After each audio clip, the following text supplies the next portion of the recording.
Uji suara.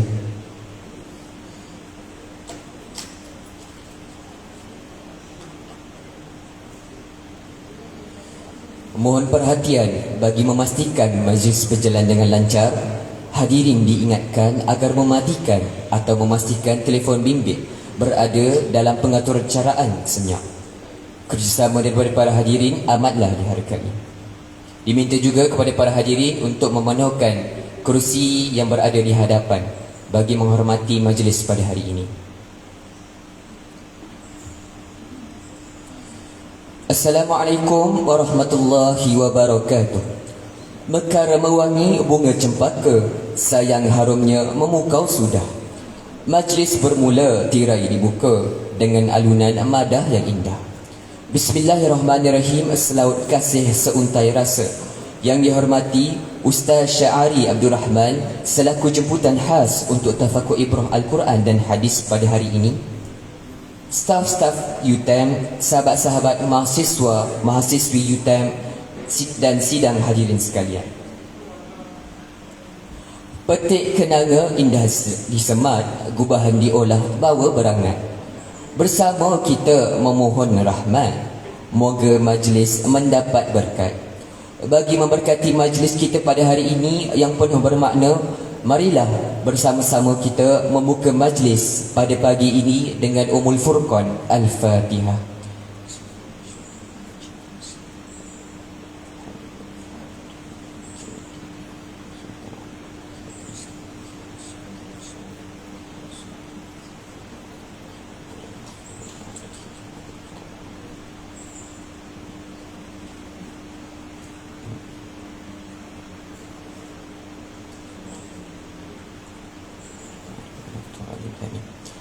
Untuk maklumat yang berbahagia Ustaz dan hadirin dan hadirat yang dirahmati Allah sekalian, program Tafakur Ibrah Al-Quran dan Hadis ini adalah program tahunan yang dilaksanakan oleh Pusat Islam Universiti Teknikal Malaysia Melaka dengan kerjasama Masjid Saidina Abu Bakar UTM dan Badan Dakwah dan Rohani UTM. Sebelum meneruskan majlis, ingin saya perkenalkan serba sedikit latar belakang penceramah kita pada hari ini. Beliau diberi nama Muhammad Sya'ari bin Abdul Rahman, dilahirkan pada 20 Julai 1982, dilahirkan di Tumpat, Kelantan. Sekarang memegang jawatan sebagai jurulatih utama Tadabbur Center Sendirian Berhad, merupakan pengarah urusan paradigma ibrah sendirian berhad. Di antara pengalaman bekerja beliau, pada tahun 2013 beliau berkhidmat pernah menyampaikan sedikit perkongsian di radio IKIM FM.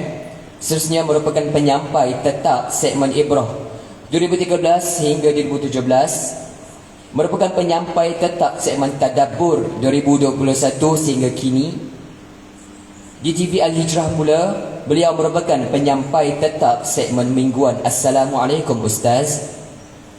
Merupakan ahli multaqab asatizah dan duat mursyid, HRDF Certified Competent Trainer, dan merupakan alumni Franklin Covey Malaysia of 7 Habits of Highly Effective People.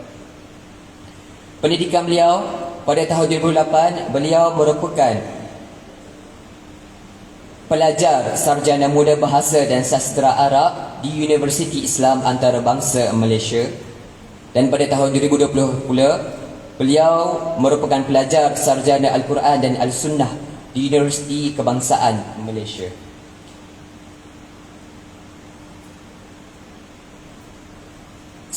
Jadi tanpa melengahkan masa, saya menyerahkan majlis pada pagi ini kepada Ustaz untuk menyampaikan Tadabbur Ibrah Al-Quran yang bertajuk Surah Yusuf, Motivasi di Sebalik Ujian. Tafadhal mashkur. Assalamualaikum warahmatullahi wabarakatuh. Alhamdulillahi Rabbil Alamin, wassalatu wassalamu ala Rasulillah wa ala alihi wa sahbihi wa barik wa sallim. Bismillahirrahmanirrahim. walau anna qur'anan suyirat bihi al-jibalu aw qutti'at bihi al-ardu aw kullima bihi al-mauta bal lillahi al-amru jami'a. Dan kalaulah di atas muka bumi ini ada satu kitab suci yang diturunkan yang boleh menyebabkan gunung bergerak daripada paksinya, ataupun bumi pecah mengeluarkan isi kandungannya, atau menyebabkan mayat hidup semula dan berkata-kata, itulah Al-Quran. Wassalatu wassalamu ala Rasulillah wa ala alihi wa sahbihi wa barik wa sallim. Subhanaka la ilma lana illa ma 'allamtana innaka antal alimul hakim. Wa la hawla wa la quwwata illa billahil 'aliyyil 'azim. Terima kasih pada saudara pengurusi majlis. Terima kasih kepada Al-Fadhil Ustaz Ashraf, Ustazah Nurul Mardiyah. Terima kasih kepada pihak Masjid Saidina Abu Bakar As-Siddiq, Universiti Teknologi Malaysia Melaka, tuan-tuan, puan-puan yang menjadi barisan utama di universiti ini, seluruh warga UTM, siswa-siswi, anak-anak muda yang sudi hadir dalam majlis yang amat mulia dan mudah-mudahan diberkati oleh Allah pada pagi ini. Ya, kali terakhir saya hadir kemari barangkali 2 tahun lepas ataupun sebelum pandemik. Jadi kehadiran ini bukan hanya untuk menyampaikan surah Yusuf, tetapi mengubah rindu kepada bumi UTM. Kerana saya hadir hampir bulanan jugalah Ustaz, ya, 2-3 tahun lepas sejak saya menetap di Gombak sehinggalah saya berpindah ke Bangi dengan jarak yang lebih dekat. Syukur pada Allah kerana pada pagi ini kita akan bersama dengan majlis Al-Quran yang akan memperbetulkan cara kita memahami tujuan Al-Quran diturunkan. Itulah niat dan tujuan kita hadir di rumah Allah pada pagi ini. Kita mahu sama-sama sebagai pensyarah barangkali, sebagai kaki tangan barangkali, sebagai mahasiswa-mahasiswi barangkali, memperbetulkan cara kita memandang tujuan Al-Quran yang kita baca. Kita telah meninggalkan Syawal ataupun bakal meninggalkan Syawal yang baru sahaja, ya, kita meninggalkan Ramadan, bulan yang Al-Quran diturunkan. Al-Quran ini, ya, Allah sebut dalam surah yang ke-13 ayat 31, surah Guru, ya, surah Ar-Ra'd, yang mana mafhum ayat ini adalah kalaulah Al-Quran itu diturunkan kepada gunung, Al-Jibalu, diturunkan kepada bumi, Al-Ardu, ataupun diturunkan kepada mayat, Al-Mauta, ia akan mengakibatkan perubahan, ia akan mencetuskan pergerakan. Al-Quran kalau diturunkan kepada gunung dan gunung dikurniakan akal dan hati, kalaulah gunung dikurniakan akal dan hati, gunung akan mengalami pergerakan daripada titik tetap ataupun paksinya. Gunung adalah makhluk yang paling kukuh, tidak mengalami pergerakan, amat sulit untuk ditebuk, ditoreh dan dicetuskan perubahan. Tetapi kalau Al-Quran turun dan gunung diberikan akal dan hati, ia akan bergerak. Kalaulah bumi dikurniakan akal dan hati, Al-Quran turun kepada bumi, bumi akan bergoncang, mengalami gempa bumi dan mengeluar dan memuntahkan isi di dalamnya. Kalaulah Al-Quran turun pada orang yang sudah mati, tetapi orang yang sudah mati itu masih ada akal dan hati, orang mati itu akan bercakap. Betapa dahsyatnya kesan Al-Quran kepada makhluk bila mereka dikurniakan akal dan hati. Tetapi ternyata Al-Quran tidak diturunkan kepada gunung, Al-Quran tidak diturunkan kepada bumi, Al-Quran tidak diturunkan kepada mayat, kerana ketiga-tiga makhluk ini tidak mempunyai akal dan hati. Maka siapakah yang mempunyai akal dan hati? Itulah manusia, itulah kita yang membaca Al-Quran. Tetapi malang seandainya Al-Quran tidak menyebabkan pergerakan. Gunung boleh bergerak, bumi boleh bergoncang, mayat boleh bercakap, tetapi kita tidak mengalami pergerakan, tidak bercakap, tidak mengeluarkan isi perasaan. Bila kita membaca Al-Quran, kita tidak rasa apa-apa, tidak mencetuskan pergerakan dan perubahan. Jadi ini merupakan tazkirah yang mudah-mudahan menyebabkan bila kita nak berinteraksi dengan surah Yusuf, bila kita nak berinteraksi dengan surah Yusuf, kita kena betulkan mindset kita. Ini bukan surah untuk bagi wajah saya cantik, handsome, tampan macam Nabi Yusuf. Itu mindset yang tidak benar. Mindset yang Allah Ta'ala mahukan adalah Alif Lam Ra, tilka ayatul kitabil mubin, inna anzalnahu Qur'anan Arabiyyan la'allakum ta'qilun. Ta'qilun. Bila kamu baca surah Yusuf, kamu mesti menggunakan akal dan hati, kerana dengan itu kamu akan melakukan ta'qilun. Ta'qilun ini seringkali difahami sebagai intellectual capacity, sedangkan intellectual capacity adalah tatafakkarun, fikrah, pemikiran, intellectual quotient ataupun kecerdasan intellectual. Kalau maksud Allah adalah berfikir semata-mata, ia adalah la'allakum tatafakkarun.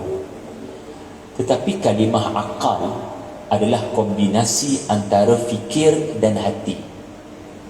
Ya, bak kata guru saya Ustaz Fahrul Muhammad Joy, antara fikir dan zikir, kombinasi dua ini ia membentuk akal.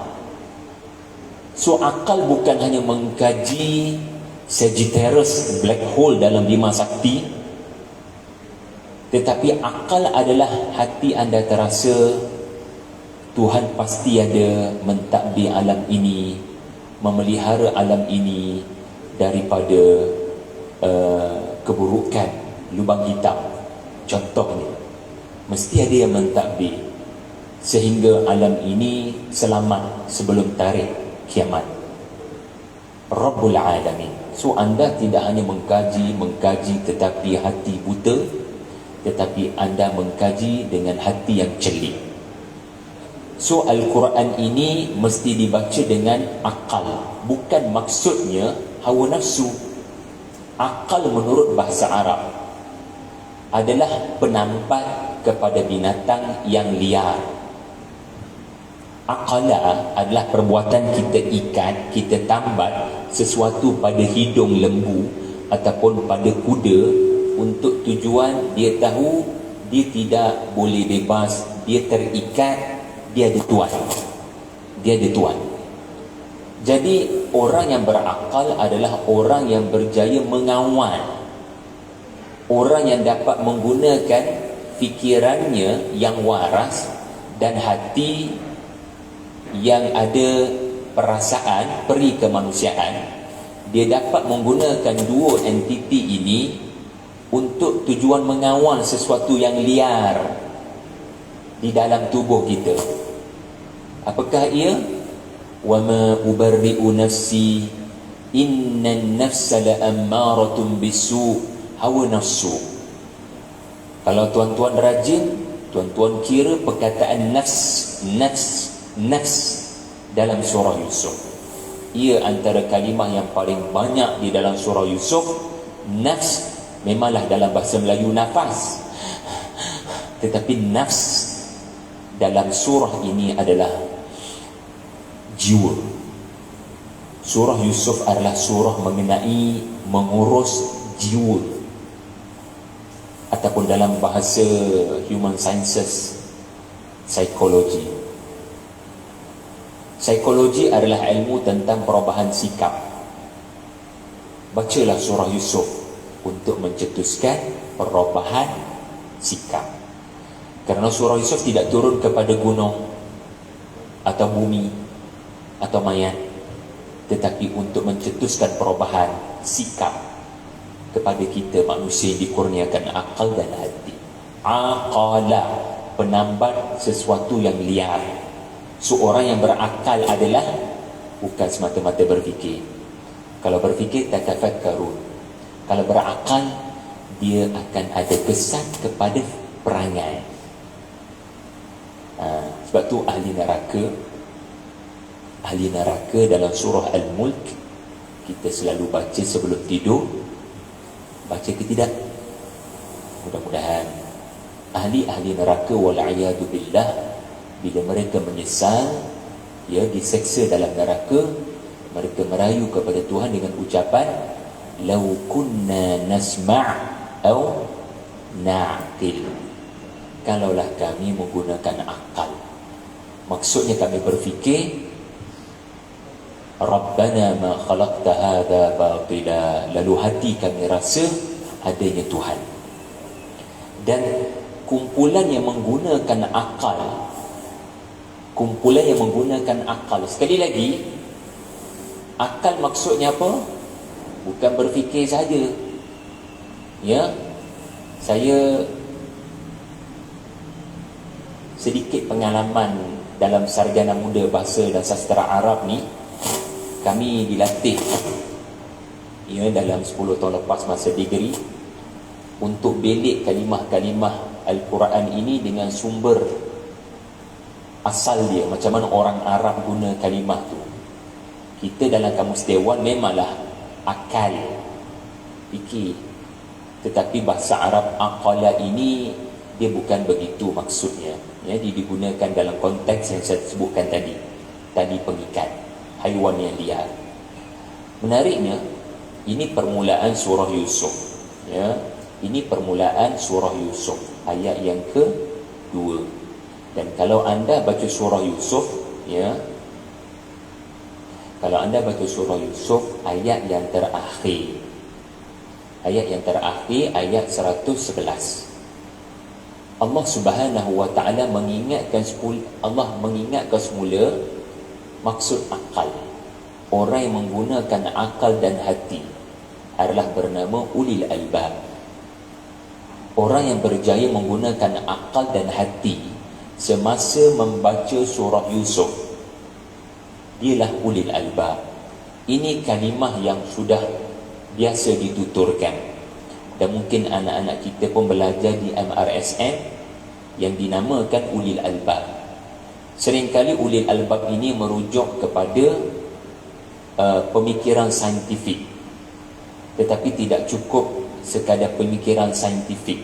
Saintis Muslim, dia mesti saintis yang menemui kebesaran Tuhan. Dia menggunakan akal, kemudian jatuh dalam hati dia. Kalau hanya akal, hati tidak terbabit, atau akal tidak terbabit, itulah tamadun sekular, di mana berlaku pemisahan antara keduniaan dan ketuhanan.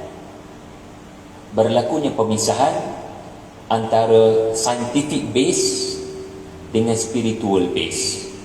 Jadi kita di UTM sebagai universiti yang juga penting kepada negara ini, anak-anak yang nak kita lahirkan sebagai pakar dalam bidang teknikal ini mesti bukan hanya pakar dalam bidang masing-masing, tetapi mereka antara yang menemui Tuhan dalam bidang itu.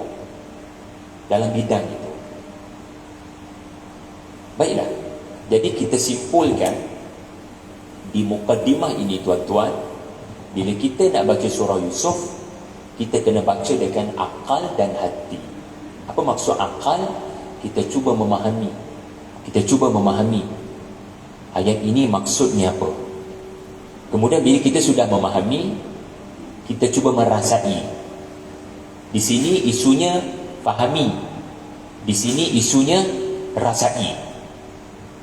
It is a matter of thinking is here. It is a matter of feeling. Kat sini. Dengan dua pendekatan ini, insya-Allah surah Yusuf akan mencetuskan perubahan sikap, walaupun tidak mencetuskan perubahan ketampanan kepada rupa paras. Kerana surah Yusuf tidak menceritakan tentang ketampanan Nabi Allah Yusuf alaihissalam, melainkan satu ayat sahaja. Tetapi keseluruhan 110 ayat menceritakan 111 ayat menceritakan tentang kecantikan akhlak dan perilaku Nabi Yusuf alaihissalam. Jadi surah Yusuf memang surah yang bertemakan perubahan sikap. Buktinya apa? Surah Yusuf bermula dengan cerita 10 orang yang berlaku khianat. 10 orang saudara-saudara Yusuf yang memang menjadi anak-anak yang biadab dengan ayah mereka Nabi Yaqub alaihissalam. Anda sedia maklum, surah Yusuf bermula dengan cerita konspirasi adik-beradik Yusuf, abang-abangnya, untuk memisahkan Yusuf daripada ayah, kerana si abang-abang merasakan ayah memberi perhatian yang melampau kepada Yusuf alaihissalam yang masih lagi kanak-kanak, super junior, dan ayah tidak menghargai jerih payah kami, anak-anak ayah yang super senior, yang membanting tulang, yang peluh, tidak mengalih, bekerja kuat, mencari rezeki dan pendapatan kepada keluarga ini. Kami yang keluar ke rumah untuk mencari rezeki kepada ayah, kepada mama, kepada ahli keluarga ini. Yusuf itu hanya duduk-duduk saja dalam rumah. Tetapi kenapa ayah lebih memberi perhatian kepada Yusuf dan tidak kepada kami 10 orang ini? Itu ucapan anak-anak Nabi Yaqub yang diganggu syaitan. Itu permulaan surah Yusuf. Anda akan sedih dan duka cita kerana anda berada dalam situasi Nabi Allah Yusuf yang dikepung oleh abang-abang yang telah diganggu syaitan. Mereka tidak mahu mendengar penjelasan ayah mereka. Jauh sekali penjelasan daripada Yusuf itu sendiri. Mereka memekakkan telinga dan mereka duduk dalam keadaan syok sendiri, bersembang sesama mereka untuk mengumpat dan mencaci. Kalau benar-benar gentleman bincang dengan ayah, ayah, kenapa beri perhatian lebih kepada Yusuf? Ayah akan beritahu, nak, ayah beri perhatian kepada Yusuf kerana Yusuf saja ada kat rumah. Kamu semua keluar bekerja. Maka siapa tempat untuk ayah bersembang kalau bukan Yusuf? Dan Yusuf ini bakal Nabi. Allah memilih beliau sebagai Nabi. Dan Allah tidak pilih kalian sebagai Nabi. Pemilihan Nabi bukan dilantik dalam AGM, dalam muktamar. Pemilihan Nabi adalah datang daripada Allah. Ayah ada sebab tak nak bagi tahu kamu Yusuf dipilih Allah menjadi Nabi kerana beliau bermimpi. Sebab kalau ayah cerita, kamu hasad dengki. So ayah hanya boleh terus grooming. Tahu grooming? Kader. Tahu kader? Projection. Ayahnya Rasul Nabi Yaqub. Sekarang Allah kurniakan daripada 12 orang anak-anak ayah, seorang akan menjadi macam ayah. Alhamdulillah, menjadi Rasul. So sebagai bakal Rasul. Kita dulu ketua pengawas dekat sekolah rendah. Anak kita akan juga dicalonkan ketua pengawas darjah 6 nanti. And you didn't do anything. Dengan pengalaman 30-40 tahun lepas, kita mesti nak grooming, kita mesti nak kader, Kita mesti nak projection. Nah, bila jadi ketua pengawas ni, jaga-jagalah. Ya, ramai akan datang pada kamu. Kita pun share. Jadi ayahkah banyak bersembang dengan Yusuf, tetapi si anak-anak ini tidak pernah nak minta penjelasan. So permulaan surah Yusuf adalah permulaan yang mendukacitakan, tetapi sekali lagi ia adalah surah yang bertemakan perubahan sikap, kerana jiwa mereka berjaya disentuh, psikologi mereka berjaya dikaji, lalu dengan pendekatan psikologi mereka melakukan perubahan, walaupun mengambil masa 40 tahun. 10 orang serigala telah bertukar menjadi pahlawan agama, lalu menjadilah mereka 11 bintang cerah. Mereka itulah asal usul Bani Israel, moyang kepada kaum Bani Israel. Tahukah anda yang umban Yusuf ke dalam telaga 40 tahun selepas itu telah menjadi pahlawan agama, pahlawan tauhid di bumi Mesir, di bawah didikan ayah mereka Yaqub alaihi salam. Daripada keturunan saudara-saudara Yusuf lahirnya ramai para anbiya yang disebut Al-Quran sebagai Al-Asbaq. Al-Asbaq, keturunan para anbiya. Mereka bukan Nabi. Nabi hanya seorang, Yusuf. Tetapi keturunan mereka semua Nabi-Nabi, kerana mereka telah mengalami perubahan. Dari jahiliyah, mereka benar-benar menjadi Islam. Daripada kegelapan, kerana Yusuf bijak untuk memahami jiwa dan studi psikologi, 40 tahun akhirnya mencetuskan perubahan sikap kepada abang-abang, dan mereka telah sujud kepada Yusuf alaihi salam sebagai tanda perubahan dan taubat mereka kepada Allah. Jadi tuan-tuan, bila kita baca surah Yusuf, kita akan mendapati surah ini bermula dengan adegan sujud dan berakhir dengan adegan sujud. Betul tak? Kalau kita baca surah Yusuf, anda akan mendapati surah ini bermula dengan adegan sujud, iaitulah mimpi. Ayah, saya mimpi, saya lihat 11 bintang sujud ke arah saya.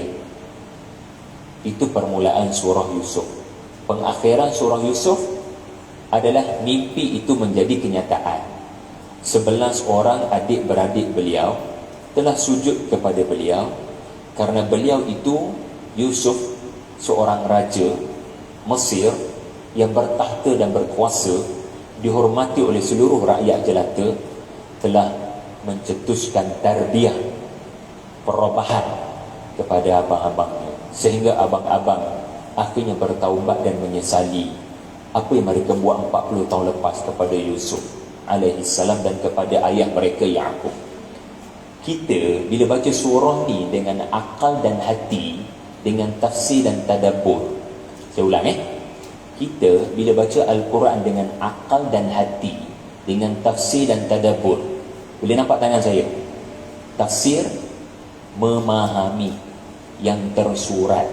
Tadabbur, memerhati, merasai yang tersirat. Anda dan saya juga sepatutnya melakukan sujud, menyesali kesilapan di masa lampau.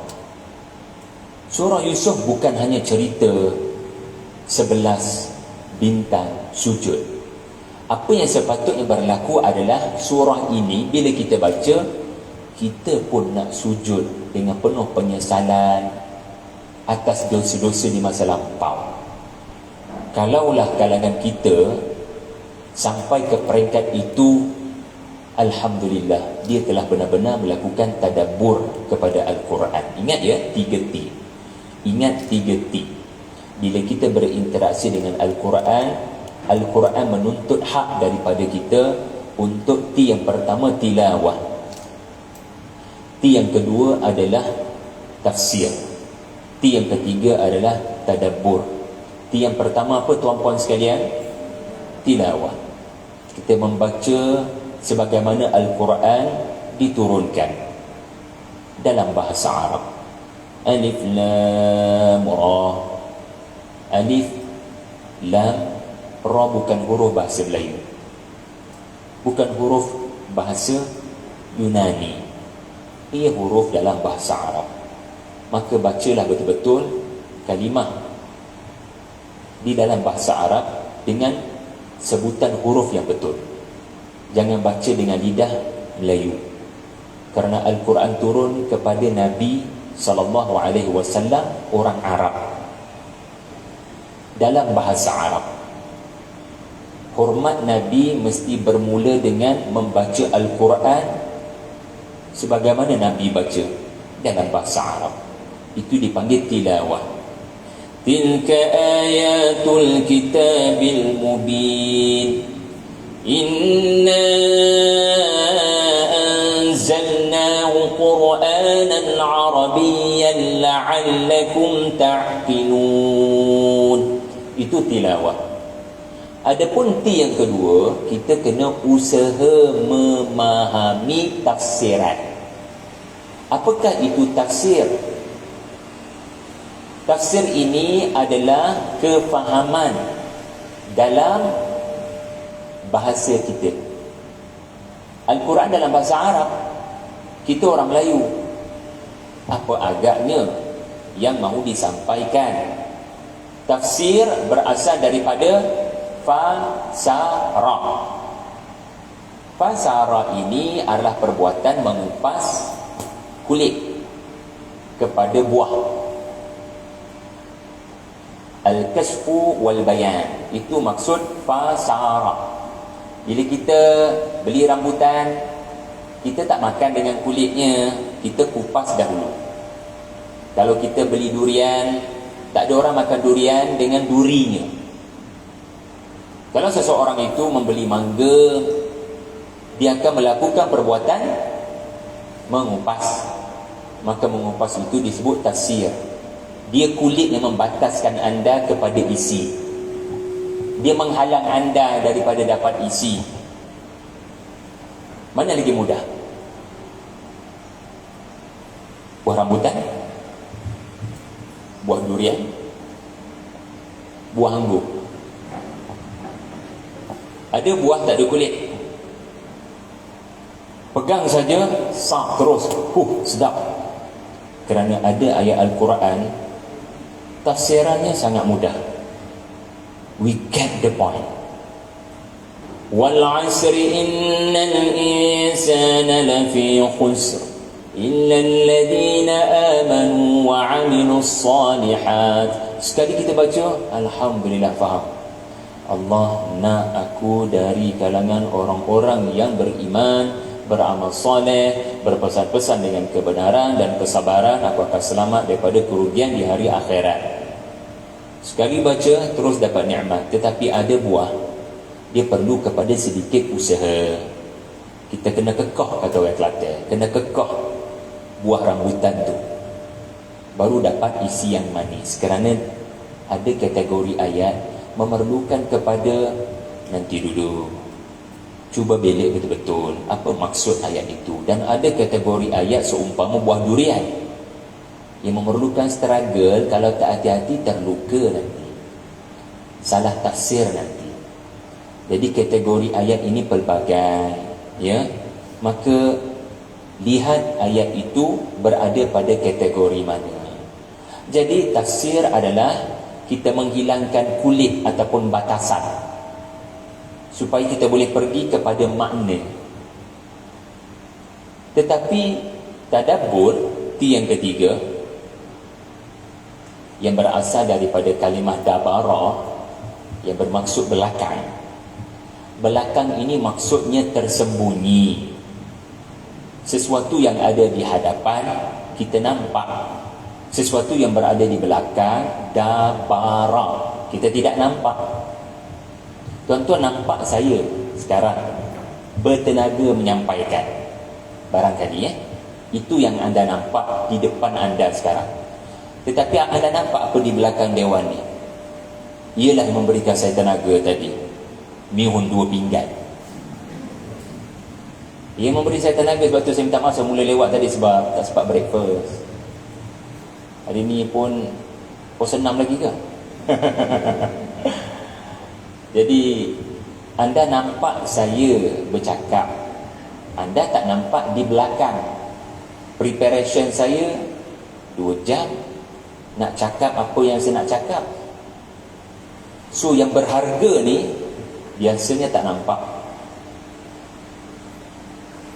Program kita hari ini, alhamdulillah, sampai-sampai kipas dah ada, kerusi dah ada. Tetapi kita tak tahu siapa yang menyusun. Kalau tidak mereka susun atas lantai kita. Kalau tidak kerana kipas setengah jam sahaja bertahan barangkali. Siapa urus dia di belakang tabir? Filem 2 jam kita menangis, tetapi persiapan pelakon-pelakon di belakang tabir barangkali 2 tahun. Bahkan ada 2-3 filem saya tengok persiapan 10 tahun untuk director menghasilkan filem tersebut.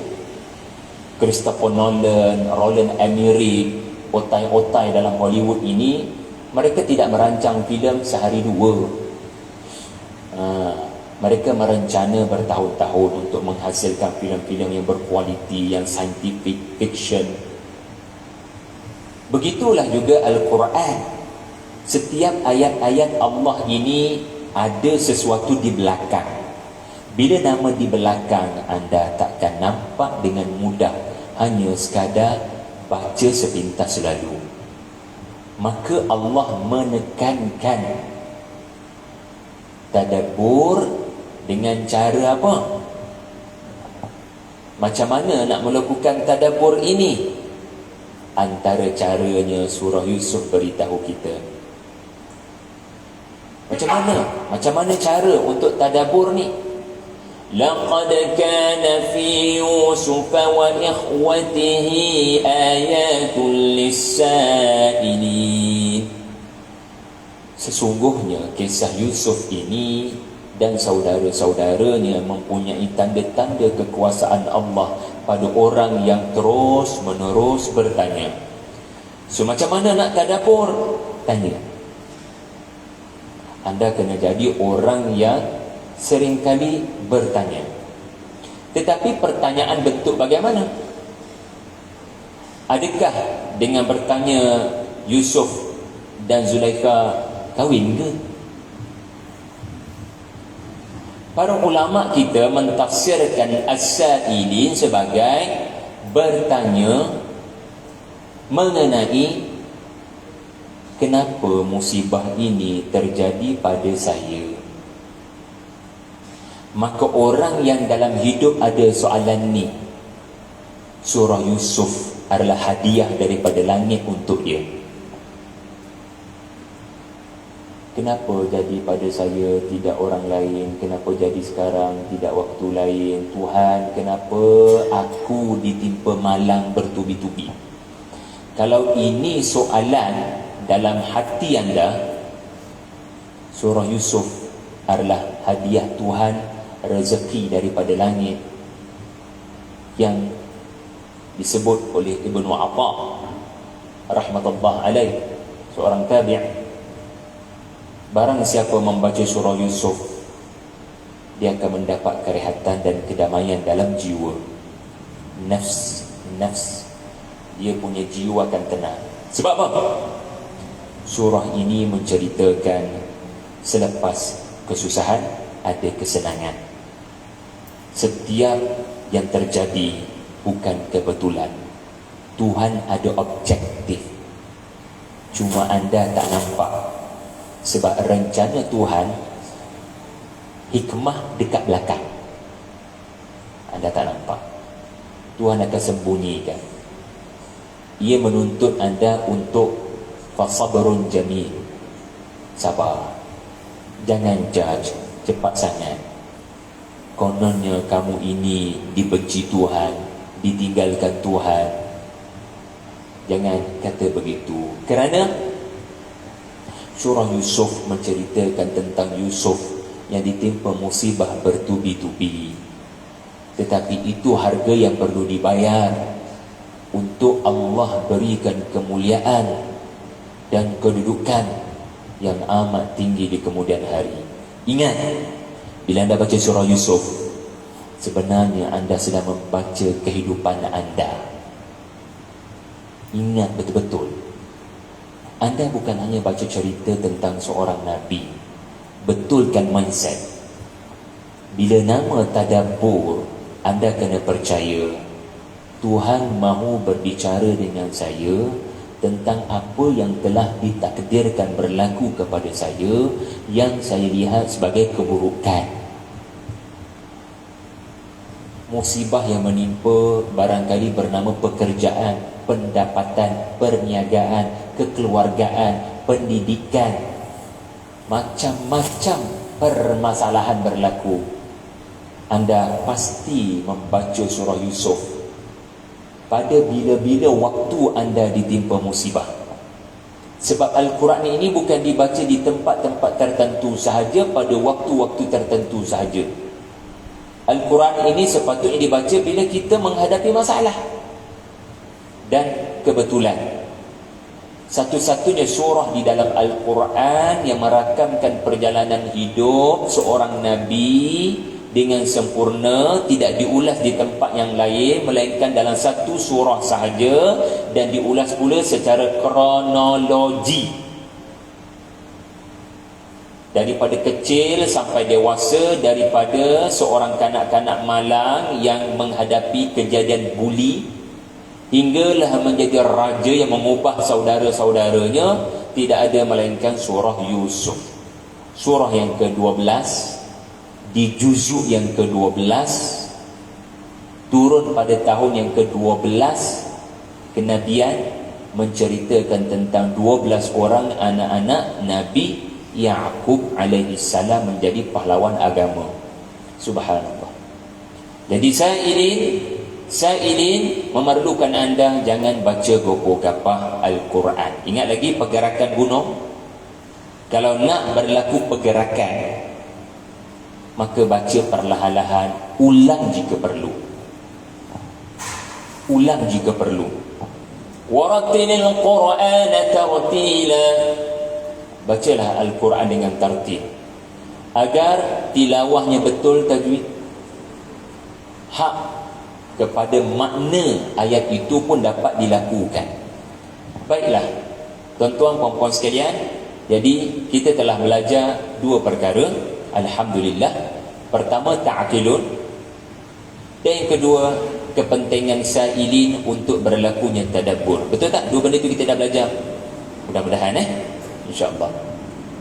Sailin selalu bertanya soalan apabila membaca ayat-ayat Allah. Tuhan, agaknya kenapa saya dipertemukan dengan ayat ini? Pasti engkau sedang menegur cara saya menguruskan kehidupan. Ini pemikiran orang yang tadabbur Al-Quran. Dia tidak dapat memisahkan Al-Quran daripada kehidupan. Dia tidak membaca Al-Quran sekadar untuk menambah pengetahuan. Dia membaca Al-Quran untuk mencetuskan perubahan. Penting mindset ini. Jadi tanpa membuang masa, bismillahirrahmanirrahim.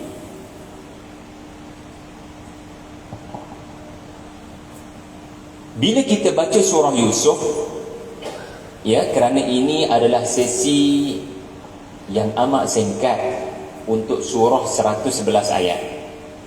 Ya, ini adalah sesi yang amat ringkas untuk surah yang bersaiz berskala besar. Maka kita memang tidak akan dapat sepenuhnya tentang perjalanan Nabi Yusuf alaihi salam, melainkan ringkasan. Tetapi saya tak nak beri ringkasan, kerana ringkasan ini kita boleh Google.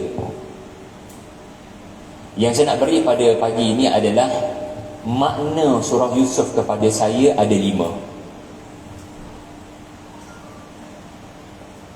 Sebab tak semestinya anda dapat tahu ringkasan. Sebab ringkasan saja pukul 12 baru habis. Ringkasan 12 babak Nabi Yusuf, 6 babak menyakitkan, 6 babak menggembirakan. Ni kalau nak saya uraikan ni pukul 12 baru habis. Memang 1 jam. 6 babak menyedihkan, 6 babak menggembirakan. Fa inna ma'al usri yusra, minaz zulumat ila nur. Subhanallah. Jadi saya fikir yang terbaik adalah saya kena beri kepada anda makna surah ini, kesan surah ini kepada saya. Kita nak jual produk, nak jual air ni, mana yang menyebabkan orang beli? Adakah anda menerangkan tentang sinopsis dihasilkan di kilang Chuan Xin, Taipei, dan ia 250 ml, namanya diesel. Okey, dan ada gambar ketupat dan ada logo halal. Tak semestinya orang beli, sebab air mineral lain pun ada informasi yang lebih kurang sama.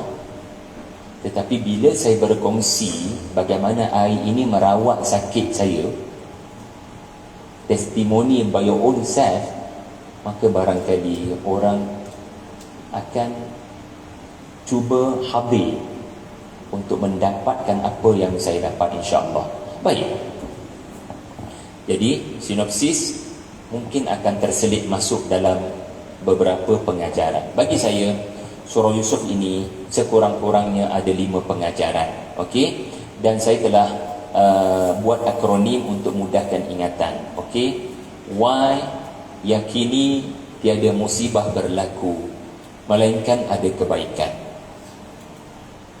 Tuan-tuan puan-puan sekalian, betul tak surah Yusuf ini bermula dengan tragedi? Ayah nak A, Tuhan beri B. Yusuf nak A, Tuhan beri B. Tetapi B adalah yang terbaik ketika manusia rasa A yang terbaik. Yaqub alaihi salam gembira kerana anak bermimpi. Dalam mimpi itu si anak memberitahu ayah 11 bintang sujud. Ayah mentafsirkan sebagai 11 orang abang-abangmu akan sujud kepada kamu satu hari nanti dan mengangkat menjulang kamu sebagai pemimpin mereka. Engkau akan dikurniakan kemuliaan ke atas abang-abang engkau. Engkau akan dikurniakan kenabian.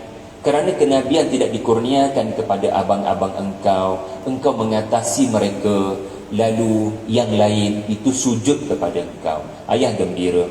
Lalu apa rencana ayah? Ayah akan beri perhatian kepada anak. Ayah akan lakukan projection. Ayah akan banyak bersembang sebagai satu persiapan mental untuk kamu menjadi pendakwah yang bernama Rasul. So ayah punya expectation adalah anak itu akan membesar sebagai Rasul di sisi baginda. 11 bintang cerah itu rencana Tuhan.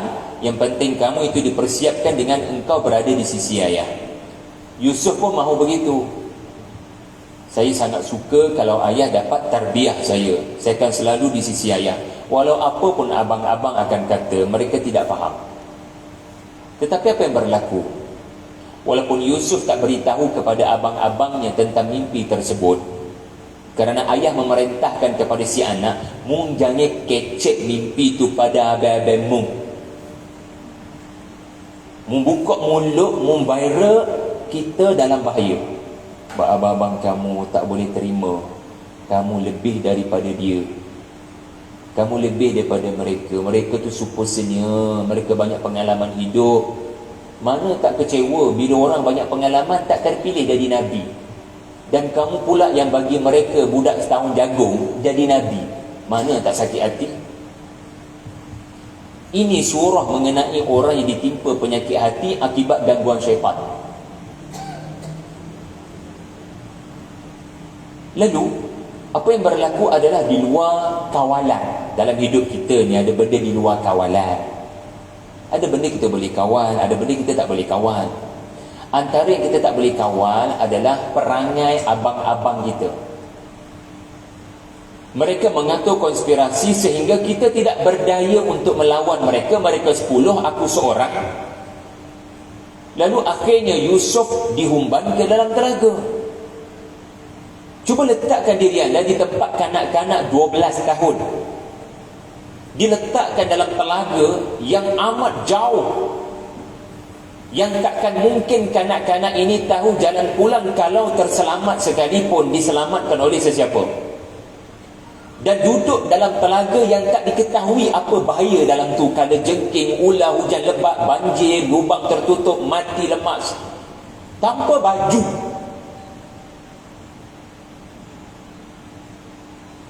Itu adalah keburukan. Barangkali kalau kita lah, Tuhan kenapa jadi pada aku benda ni? Kenapa aku tercampak dalam kegelapan ni? Mana orang yang nak bantu aku? Mana ayah aku? Mana? Tak ada orang tengok aku. Dikatakan berjam-jam kanak-kanak malang ini dalam telaga itu, dan nyaris mati. Tetapi anda tahu bagaimana Tuhan mendatangkan bantuan. Menerusi kafilah yang datang mencari air.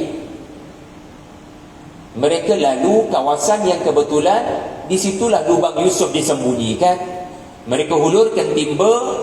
Lalu bukan air yang mereka dapat. Yang mereka dapat adalah kanak-kanak yang bernama Yusuf. Lalu si pedagang-pedagang ini, ya, mahu mengelakkan mereka dituduh menculik kanak-kanak. Maka dibawalah kanak-kanak ini ke negara orang. Dijual sebagai hamba, sekurang-kurangnya beroleh duit ke minyak ke betul bila dijual budak ini. So kita lepas tanggungjawab.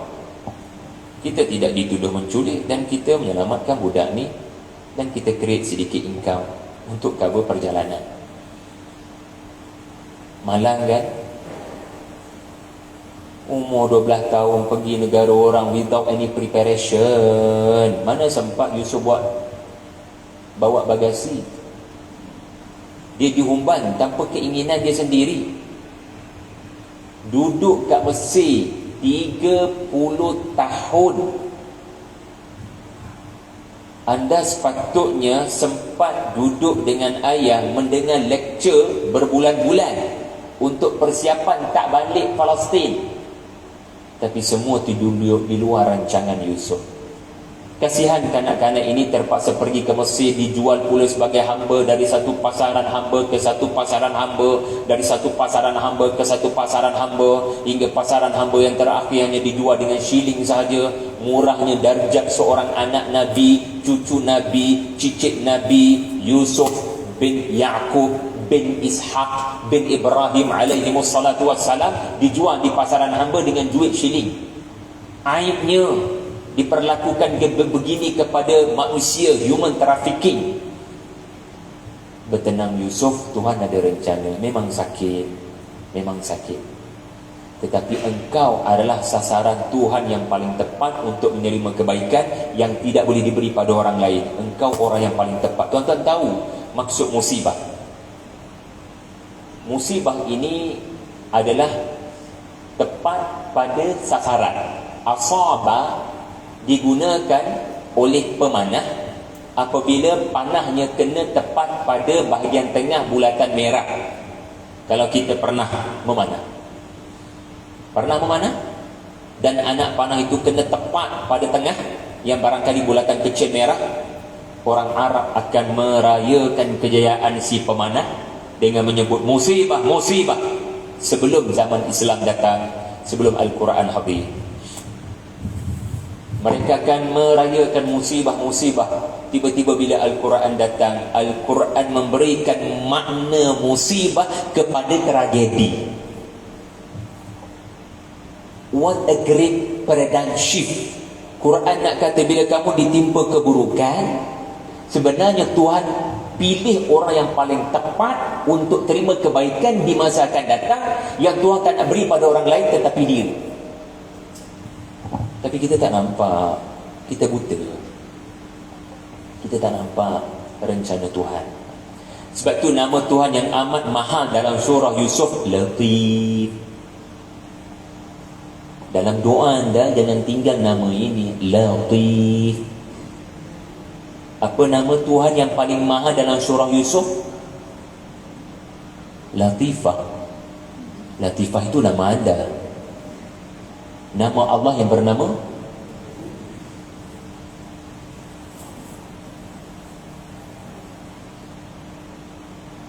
ayat 100.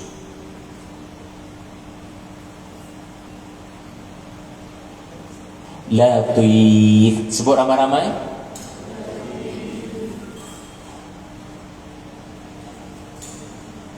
Apa maksud latif? Halus, tak nampak.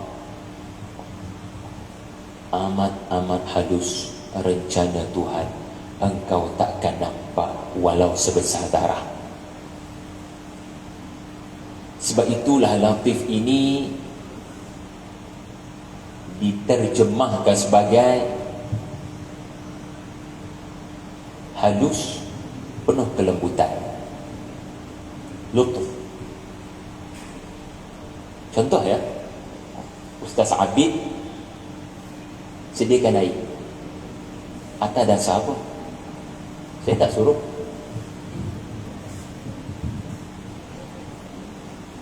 Saya tak suruh.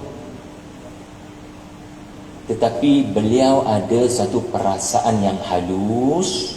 Saya tak nampak, anda tak nampak, walau sebesar zarah. Disebut sebagai common sense. Rasa bersalah, ustaz ni dah ceramah sejam ni, air memang dah ada dah, cumanya mungkin nak kena hidang kot kan, supaya tanda ceramah lagi. Sesemangatlah saya, instead of saya hidang sendiri. Latif. Jiwa yang amat halus, dan student hari ini amat perlukan kualiti ini, common sense. Anda nampak pensyarah bawa banyak kitab, bawa banyak buku. Hulurkanlah bantuan. Doktor, saya tolong bawakan boleh? Kita pensyarah mengajar anak-anak, dah makan belum ni anak-anak? Tanyalah sepatah. Common sense. Risau kita sedang lahirkan orang yang tidak lagi butuh huruf di zaman semua maklumat di hujung jari, tetapi tak ada common sense, adab, benda halus, tetapi ia dititik beratkan oleh Tuhan. Sebab itulah di akhirat Allah akan timbang bukan hanya amalan tetapi sebesar zarah. Surah Az-Zalzalah, faman ya'mal mithqala dzarratin khairan yarah. Sebesar zarah maksudnya apa? Motif sesuatu perbuatan. Dia buat sebab apa? Dia mesti ada motif, dia mesti ada perasaan, dia mesti ada sebab hidden di dalam. Ya, bak kata Mahizin dalam lagu Open Your Eyes. Saya tak nak nyanyilah. You can feel it, but you can't touch it. Because it is not a matter of physical. Anda tak akan boleh sentuh makhluk yang bernama simpati. Anda tak akan jumpa makhluk ini dalam bentuk fizikal, makhluk Allah yang bernama kasihan. Anda tak nampak, tapi dia ada dalam tubuh kita. Student, anak-anak muda kena kembalikan sifat human being ini. Jangan jadi robot. Kita ni Tuhan cipta dengan rohani, bukan hanya jasmani. Jadi latif adalah rencana Tuhan, amat halus, kau takkan nampak kesudahannya. Nabi Yaqub kan, tahukah anda, akhirnya kerana menangis tidak berhenti selepas kehilangan anak kedua, Bunyamin, menangis tak berhenti sampai cerita dalam surah Yusuf buta, tak nampak.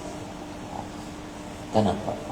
Apa yang terjadi pada Nabi Yaqub bukan hanya cerita sejarah, ia simbolik kepada kita juga tak nampak rencana Tuhan. Tetapi kita kena jadi Nabi Yaqub yang kekal percaya ketika orang yang boleh nampak tidak percaya. Sekarang siapa yang buta sebenarnya? Bukan Nabi Yaqub. Yang buta sebenarnya adalah orang yang boleh melihat tetapi tiada kepercayaan.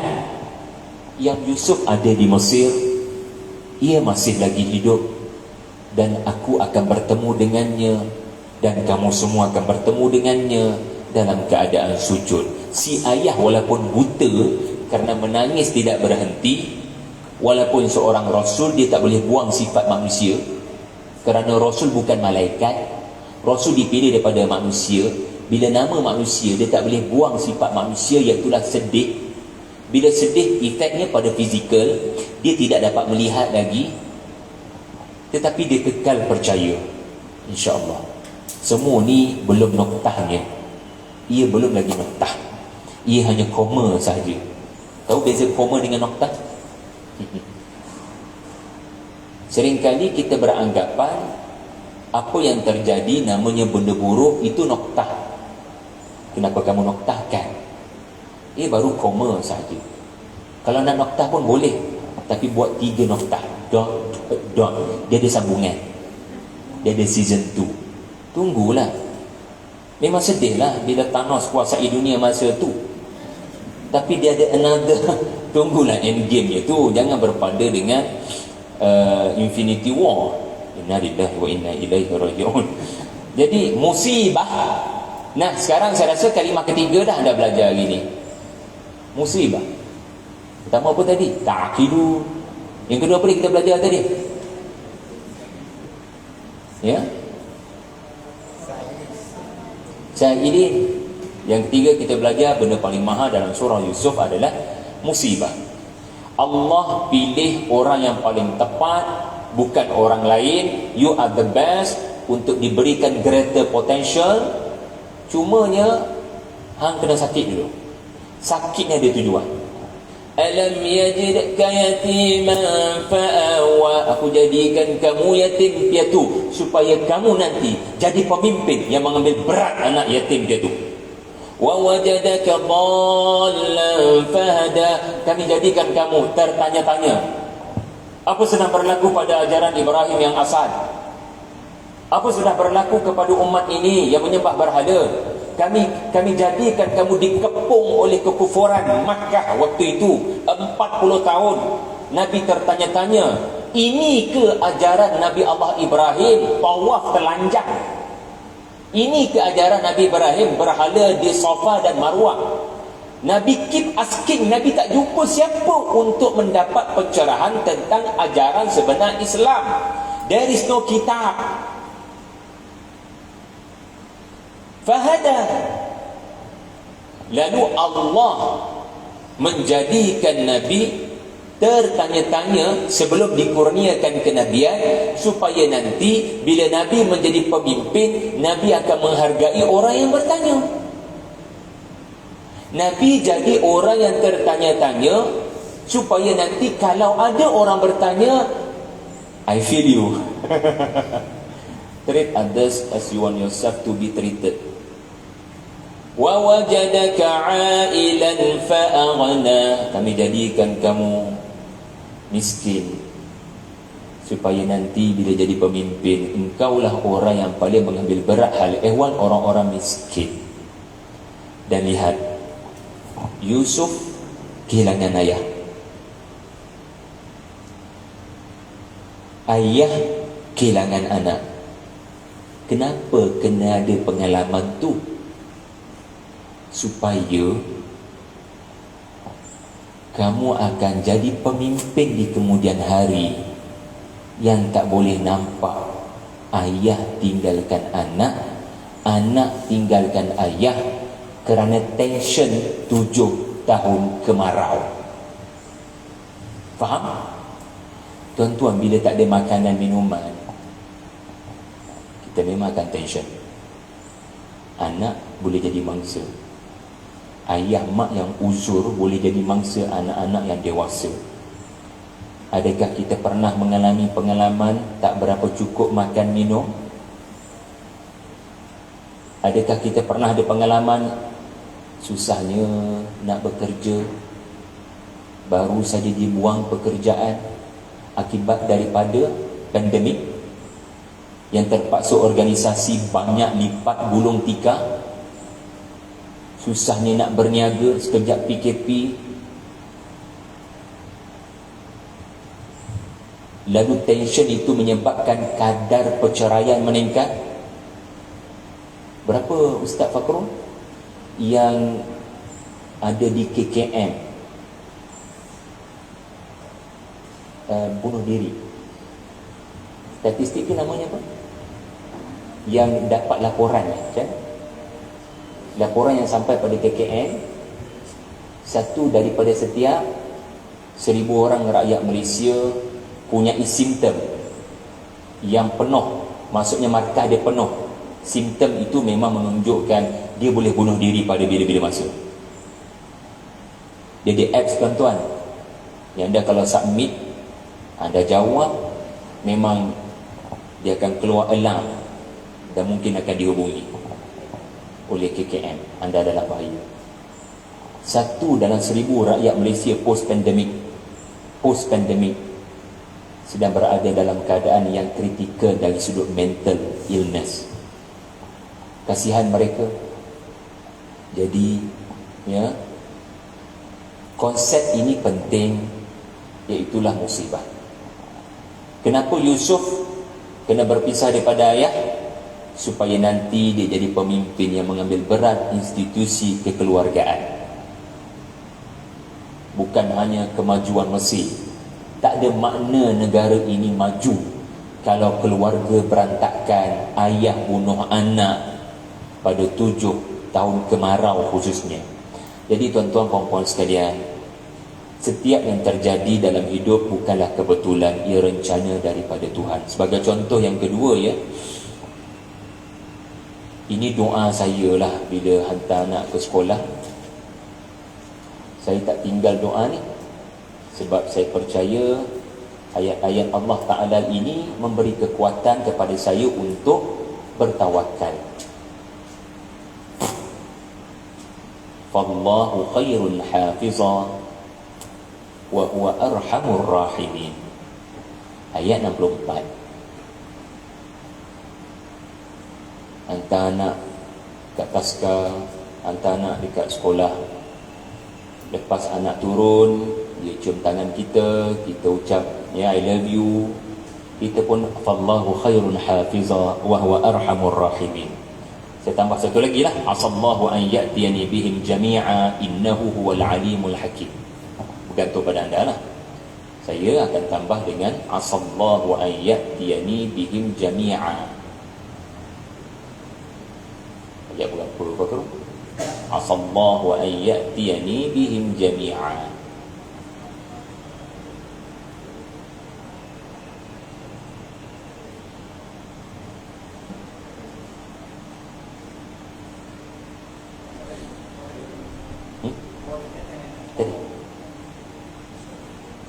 Yes, 83 satu lagi. Asallahu an ya'tiyani bihim jami'a.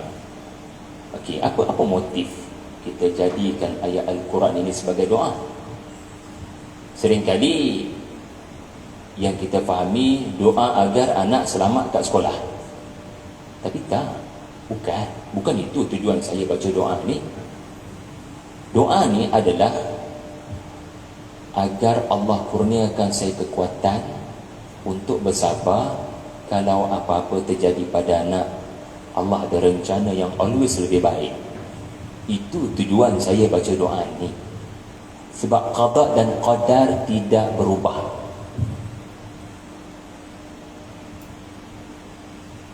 Kita hanya insan yang diuji dengan perkara-perkara di luar daripada kawalan.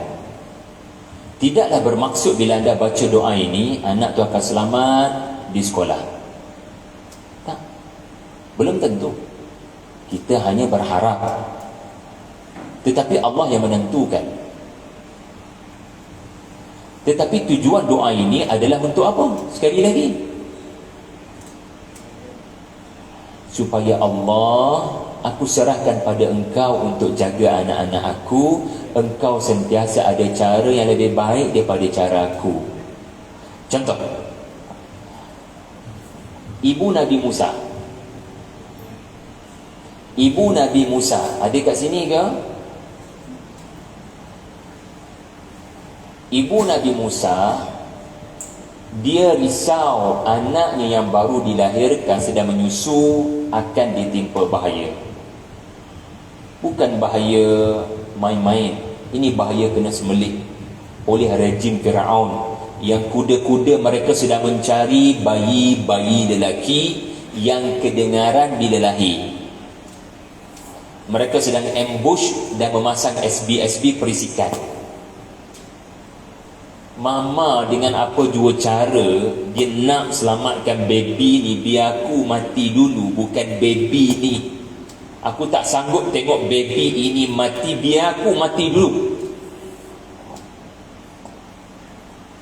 Tiba-tiba kerana anda baca doa ni, anak kena berpisah juga. Tak boleh balik ke pangkuan anda. Nak kata apa? Allah ada rencana lebih baik. Apa rencana Allah? Rencana Allah adalah letak anakmu itu dalam peti, kemudian peti itu letak atas sungai, lepaskan. Mari kita gunakan logik.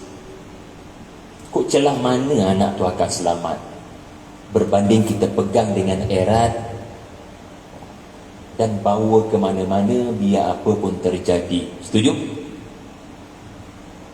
Di mana dari sudut saintifik anak ni boleh selamat berlayar di atas sungai Nil yang ganas, yang berbatu-batu, yang berombak? Kok celah mana baby ni akan selamat? Tapi kau nak ikut logik ke? Kau nak ikut Tuhan?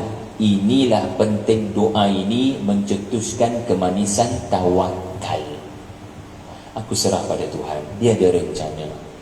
Rencana dia takkan ikut expectation aku. Dan ternyata bila si ibu ikut perintah Tuhannya dan redha dengan ketentuan Tuhannya, apa berlaku? Allah beri kehidupan atau Allah beri kematian kepada Musa? Bahkan Allah beri kehidupan bukan hanya kepada Musa, bahkan kepada ibunya. Untuk tempoh berpuluh tahun dalam istana orang nombor 1 negara Mesir yang paling maju di dunia, si ibu menjadi penyusu bertaraf VIP, dibayar gaji untuk menyusukan Musa, anak angkat Asia yang amat disayangi. Tuhan always ada bigger plan. Tuhan always ada greater plan, bigger picture yang kita tak nampak. Nah, ayat ni cerita dia adalah Bunyamin, anak kedua, adik pada Yusuf. Yusuf 2.0 ditahan oleh government Mesir, dan si abang-abang terkejut di luar perancangan diorang. Lalu akhirnya bila dapat tahu, Yaqub dapat tahu anak kedua dia ni tak balik, dia terus kata, Maafkan saya, ini sebelum Bunyamin ditahan. Semasa nak utuskan Bunyamin, fallahu khairun hafiza wa huwa arhamur rahimin, aku serah pada Allah dalam hal jaga Bunyamin, dia lebih pakar. Bila kita tengok cara dia melakukan sesuatu mungkin berbeza dengan awam, betul tak? Kalau dah nama pakar, cara dia berinteraksi dengan sesuatu masalah berbeza dengan orang yang berlagak pakar. Ya, kerana pakar always ada cara yang tidak dapat dijangkaui oleh awam, cara dia berfikir. Jadi Allah itu maha pakar. Sekali lagi latif, anda tak nampak, anda takkan boleh nampak halus rencana Tuhan. Bunyamin kena tahan. Akhirnya ayah sedih sampai buta, tetapi ayah percaya Allah ada greater plan. Sebab apa? Kalau ikut perancangan si ayah, cara terbaik jaga Bunyamin adalah dia kekal di sisi aku, jangan keluar dengan 10 orang ni. Kejap lagi dia akan jadi Yusuf 2.0, dia akan dilakukan keburukan. Cara terbaik adalah engkau jangan pergi mana-mana ke Mesir, biar abang-abang kau pergi. Ayah akan minta abang-abang dapatkan gantung bagi pihak engkau dan keluarga engkau.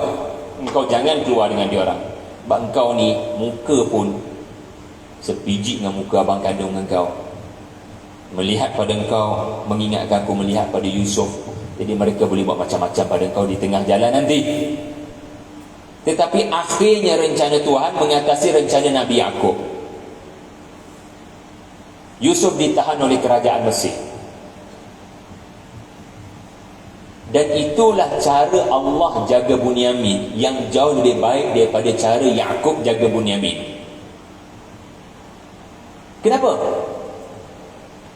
Kalau Yaqub jaga Bunyamin di Palestin, Bunyamin masih terdedah kepada mentally torture, sindir, maki, apa-apa boleh buat macam-macam without physical touch, tapi still boleh sindir, boleh maki.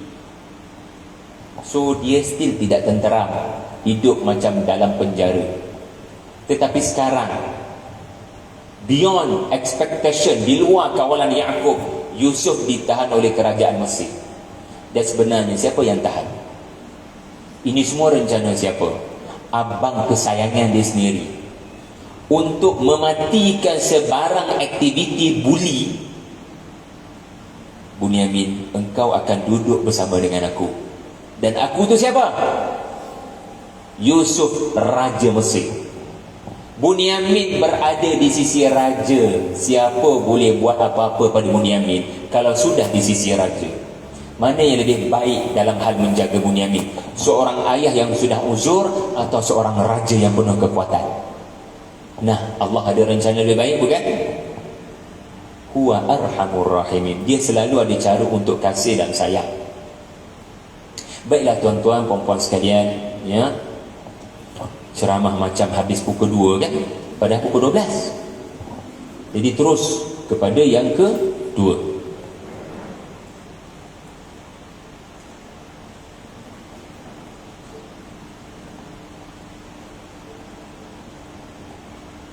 Surah Yusuf juga mengajar usahakan, kena usaha dengan gigih, jangan goyang kaki tunggu keajaiban turun daripada langit. Kena usaha bila anda tahu masa depan tak menentu. Kita kena ada usaha untuk mengelakkan daripada musibah. Ya, bila ayam susah nak dapat, baru-baru ini ia mengajar kita untuk bersiap sedia dengan krisis makanan, dunia diambang perang barangkali. Ya, manusia terlalu gila nak menonjolkan kuasa. Ya, jadi kita kena always bersedia untuk membuat bekalan bila bahaya nak datang. Ini bukan cerita ya dalam surah Yusuf sahaja. Kerana anda tidak bertemu surah Yusuf seminggu sekali. Anda bertemu dengan surah apa seminggu sekali? Surah Al-Kahfi. Bila kita tahu ada bahaya masa kita tidur, bawalah anjing. Anjing akan jaga keselamatan kita. InsyaAllah dia akan menyalak semasa kita tidur mati. Sebab kita tidur dalam keadaan penat dan letih, mencari gua untuk kita bersembunyi. 7 pemuda Al-Kahfi, Allah sebut Al-Quran rakam. Al-Quran rakam. Sampai hari kiamat akan kekal cerita. Wa kalbuhum basitun dira'aihi bil wasit. Anjing itu main peranan dengan sangat cemerlang menjaga keselamatan 7 pemuda. Bila kita tahu ada bahaya Ya'juj dan Ma'juj, kita kena bina pertahanan. Ini sikap Zulkarnain. Ini sikap Zulkarnain. Baginda membina tembok dan bukan berkata duduk je, Nabi Isa akan turun. No. Bina tembok pertahanan dengan effort kamu sendiri, wahai penduduk di hentian yang ketiga. Effort kamu sendiri. Fa'a'inuni biquwwatin aj'al bainakum wa bainahum radman. Engkau orang kena usaha sendiri.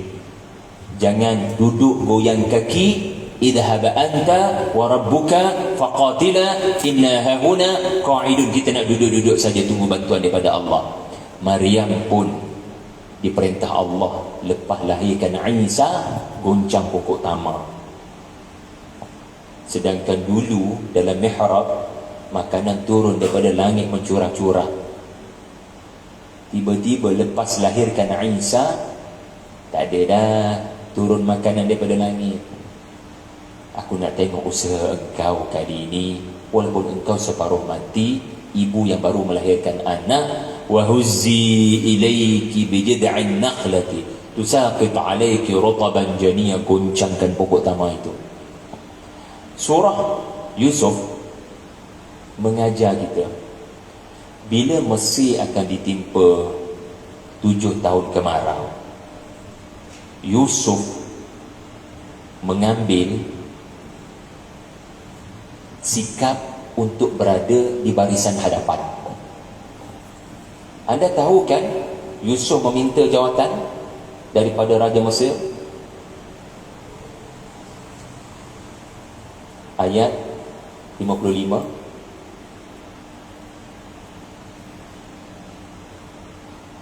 Qala ja'alni ala khazainil ardi inni hafizun alim. Ceritanya begini, Raja Mesir mahu menjadikan Yusuf sebagai penasihat di belakang tabir, memberikan pandangan-pandangan kepada apa yang boleh kita lakukan dengan Mesir yang bakal ditimpa musibah. Beri nasihat pada saya, macam mana saya nak buat itu, saya nak buat ini, ya. Tetapi Yusuf kata, tuanku minta maaf, kalau sekadar bagi nasihat, barangkali tuanku follow, tuanku tak follow. Tuanku bebaskan saya untuk apa? Untuk tasirkan mimpi sahaja. Saya tak nak keluar kalau sekadar untuk tujuan mentafsirkan mimpi. Saya nak keluar sebagai problem solver yang biasanya akan ada masalah dalam hal eksekutif, pelaksanaan. Kita ada wawasan, kita ada matlamat, tapi dalam hal-hal pelaksanaan memang selalu menjadi zikir semua organisasi. Idea macam-macam dalam mesyuarat, tetapi siapa nak laksana? Lalu apa yang berlaku adalah, tuanku jangan jadikan saya sekadar tukang bagi nasihat. Letakkan saya, ij'alni, letakkan saya di barisan hadapan. Segala yang akan terbit daripada bumi Mesir. Tuan-tuan nampak apa di hadapan ni? Bunga-bunga ni nampak tak? Tu, bunga ros, bunga mawar. Ini semua adalah teratai, lemah. Semua yang keluar di hadapan ini adalah hasil khazanah bumi Mesir. Tak adalah ayat ni. Ini semua khazanah bumi Mesir. Setiap 1 inci yang keluar daripada muka bumi Mesir, saya kena buat setiap muka bumi Mesir ni dia boleh memunculkan makanan. Dan saya akan pastikan setiap makanan ini diagih kepada rakyat. Biar saya yang urus. Saya tak boleh beri pada menteri-menteri tuanku. Kejap lagi mereka akan berkepentingan. Rakyat patut dapat 10 guni gandum, 9 dapat 1 gandum masuk guni family dia. Saya kenal menteri-menteri tuanku saya 30 tahun dengan seorang Perdana Menteri. Dia beli saya di pasaran hamba. Dan saya tahu apa dalam politik Mesir yang menyebabkan saya terpenjara. I know those person. Lalu kerana saya study manusia ni, saya study politik Mesir ni, takkan selesai masalah 7 tahun kemarau kalau saya sekadar bagi nasihat. Letak saya di medan tempur sebagai komando dan komander. This is Yusuf. Dia tak nak dia punya misi digagalkan di tengah jalan. I'm serious for this matter. Allah ajar kita, ada takdir yang kamu tidak boleh kawal. Namanya 7 tahun kemarau. Itu pasti akan berlaku. Kamu tak boleh nak ubah dah benda itu. Dia mesti akan berlaku. Dia akan menyakitkan kamu. Tetapi yang kita boleh ubah apa dia? Ikhtiar kita lah. Kita kena ubah cara kita melihat makanan. Jangan boros berbelanja, jangan membazir, sebab engkau sudah nampak ada bahaya nak datang. Kena ada simpanan, saving. Ubah cara hidup, ubah tabiat hidup. Jangan terpedaya dengan kesuburan 7 tahun pertama. Ada benda kita tak boleh ubah, jangan fokus ke situ. Fokus pada apa yang kita boleh ubah. Cara kita mengendalikan kemewahan hidup, cara kita menguruskan makan minum. Kena ada saving, kena ada simpanan, kena ada jimat cermat. Jangan boros. Subhanallah. Dalam penjara, 2 orang sahabat Yusuf datang kepada Yusuf. Bro, kita orang mimpi pelik. Boleh tak tafsirkan? Yusuf, kawan dia orang dalam penjara hampir 5 tahun merengkuk di situ. Tiba-tiba 2 orang kawannya ini dalam satu sel mimpi serentak. Si A mimpi, saya dalam mimpi itu sediakan arak pada raja. Si B mimpi, saya sediakan roti untuk raja. Tapi dalam perjalanan burung-burung makan. Burung-burung makan roti itu. Lalu Yusuf diminta untuk tafsirkan mimpi. Lalu apa Yusuf kata? Tuan-tuan, Tuhan ni Esa, tidak berbilang-bilang. Kaum Mesir ini telah melakukan syirik kepada Tuhan. Adakah wajar Tuhan yang berbilang-bilang itu boleh memberikan ketenangan berbanding kita meyakini ada Tuhan yang Esa punya multiple powers? Sekejap, adakah Yusuf sedang mentafsirkan mimpi 2 orang sahabatnya? Tidak. Kalau kita lah duduk di tempat 2 sahabatnya, kita akan kata, bro, kita orang nak tafsiran mimpi, kau duduk ceramah agama pasal apa? Sebab Yusuf nampak ada benda dia boleh kawal, ada benda dia tak boleh kawal. Mimpi itu adalah benda dia tak boleh kawal. Dia takdir Tuhan. Yang menyedia arak, maksudnya dia akan hidup. Yang mimpi roti makan burung, burung makan roti, dia akan mati. Dan bila dia mati, salib, burung akan makan kepala dia. Dia akan dibiarkan di tiang salib untuk tempoh yang lama.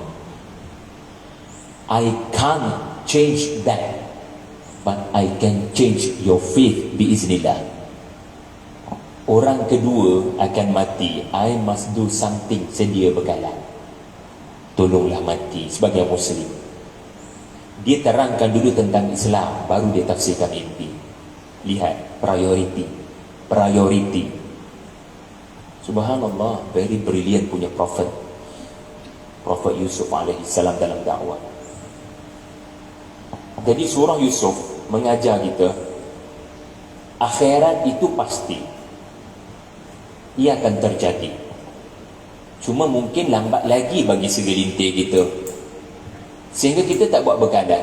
No, tuan-tuan tahu, kalau tuan-tuan baca cerita Yusuf ini, mudah-mudahan kita boleh buat 100 siri di UTM ni.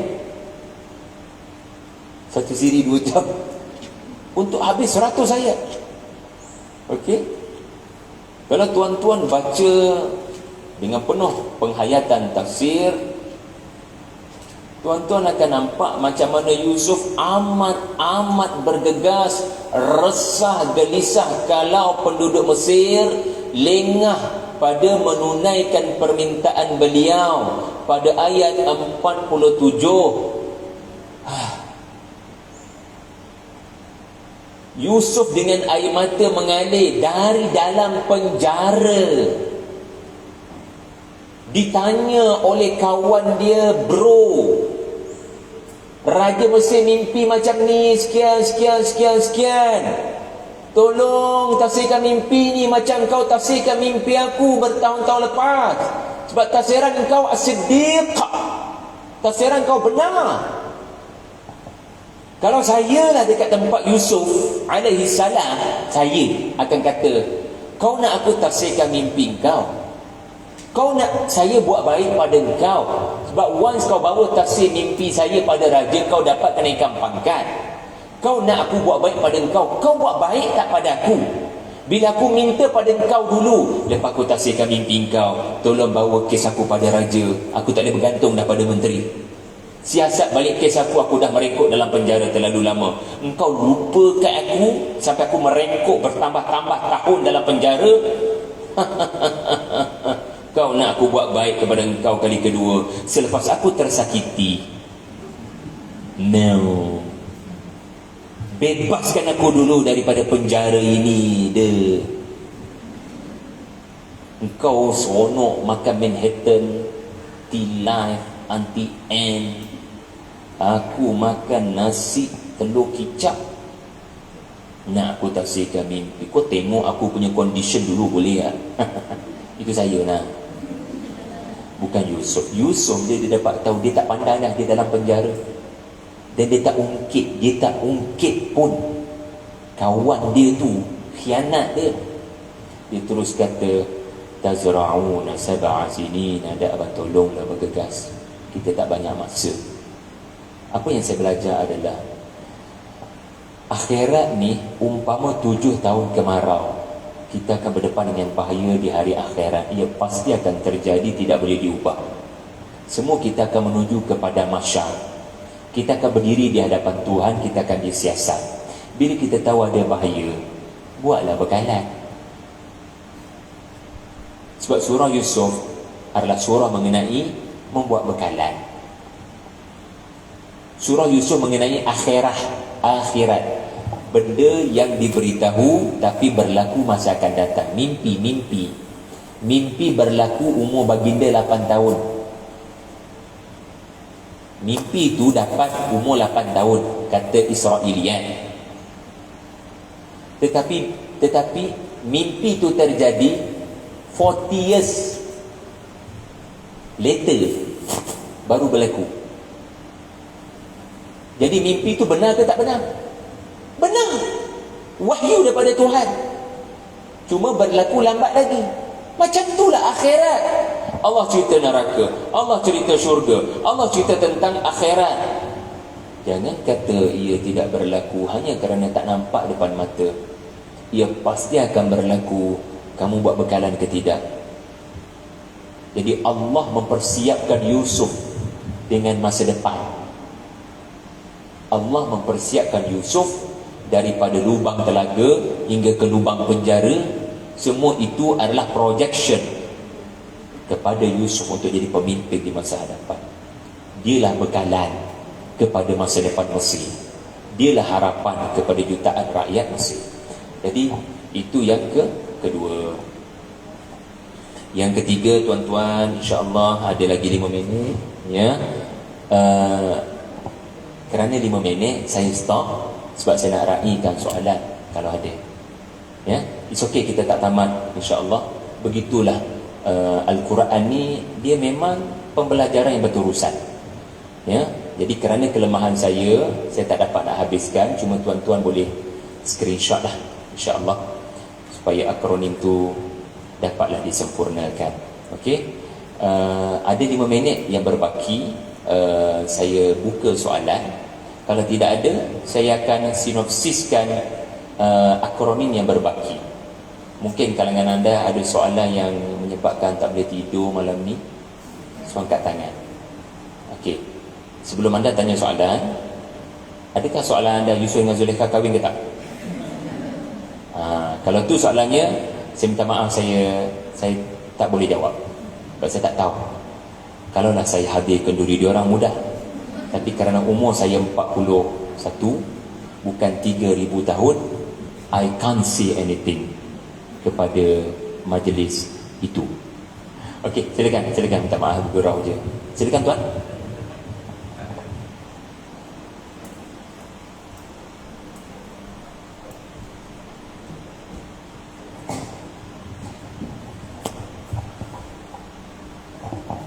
Okay, Assalamualaikum. Saya daripada FTKEE.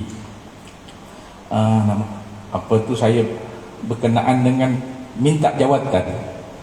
Okay, saya tengok tadi yang kes Nabi Yusuf minta jawatan daripada Fir'aun, kan?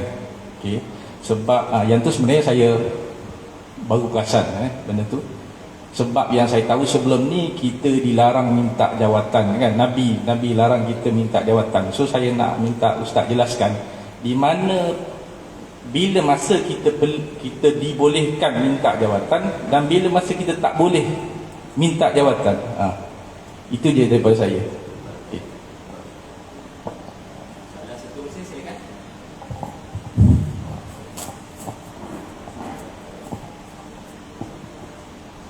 Assalamualaikum Ustaz.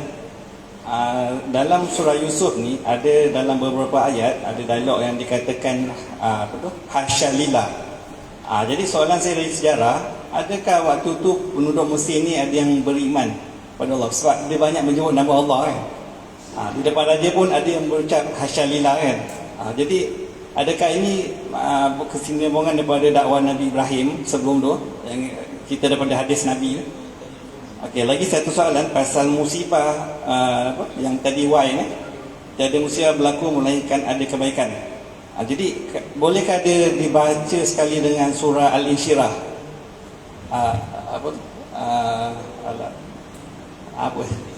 Alam Nashrah tu bersama dengan kesulitan ada kemudahan. Lepas tu ada doa daripada Nabi, Rabbi Yasir wala tu'asir. Itu macam mana tu kalau tiga-tiga tu dikaitkan?